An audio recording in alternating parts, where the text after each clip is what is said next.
Good morning, friends. This is Pastor Ginny with the Daily Word. This week we are answering the question, when has God surprised you?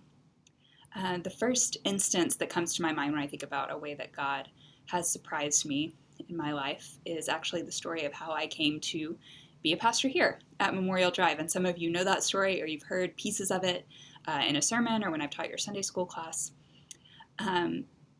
I graduated from seminary in 2015, and in kind of the early part of that last spring semester in 2015, I had made this whole plan to stay in Atlanta. I had two different part-time jobs that I really loved, and I was going to up my responsibilities there after I graduated from school, really get to engage in some different volunteer capacities and justice work in Atlanta that I hadn't had the opportunities to do while in school, really start to engage the city in some new ways through those roles. And I had a church community there that I really loved and wasn't sure when or if I would return to Texas. They were kind of equal opportunities laid out before me. And so I had just decided to wait and hang out in Atlanta for a while and really had all that settled and had a plan.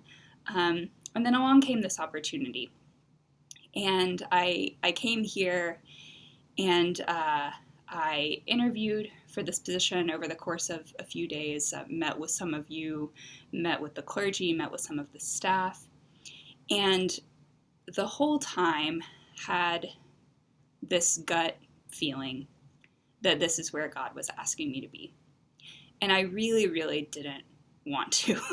Not because everyone wasn't lovely and because this isn't a great community and a great church, but because it was so different from what I had intended for myself. It was so different from what I had planned. It was so different from what I had grown excited about over the past, year or so as I was planning to remain in Georgia. And moving to Houston, I knew very few people.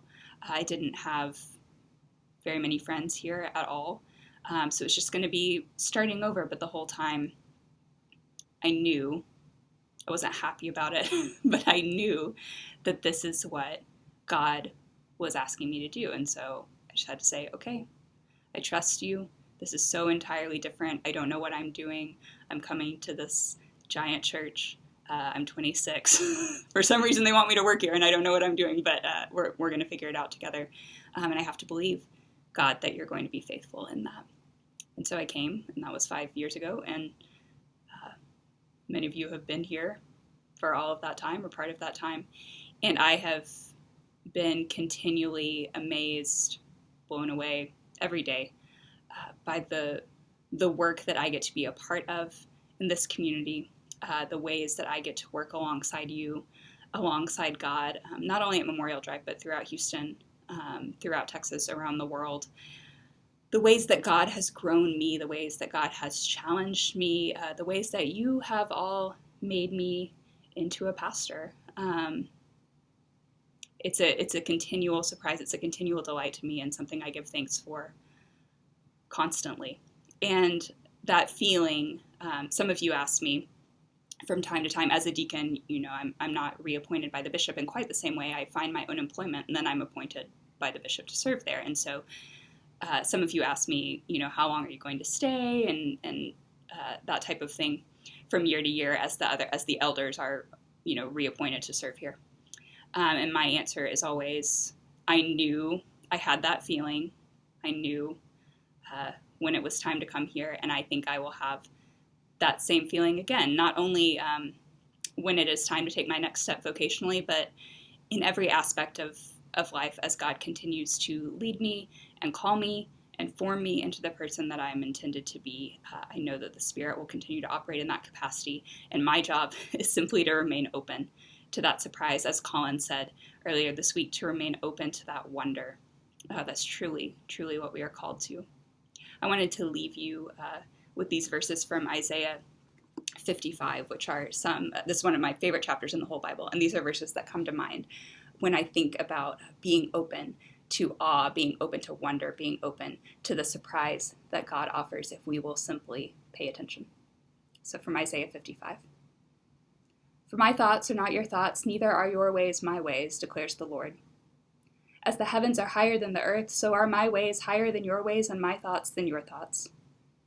As the rain and the snow come down from heaven and do not return to it without watering the earth and making it bud and flourish, so that it yields seed for the sower and bread for the eater, so is my word that goes out from my mouth.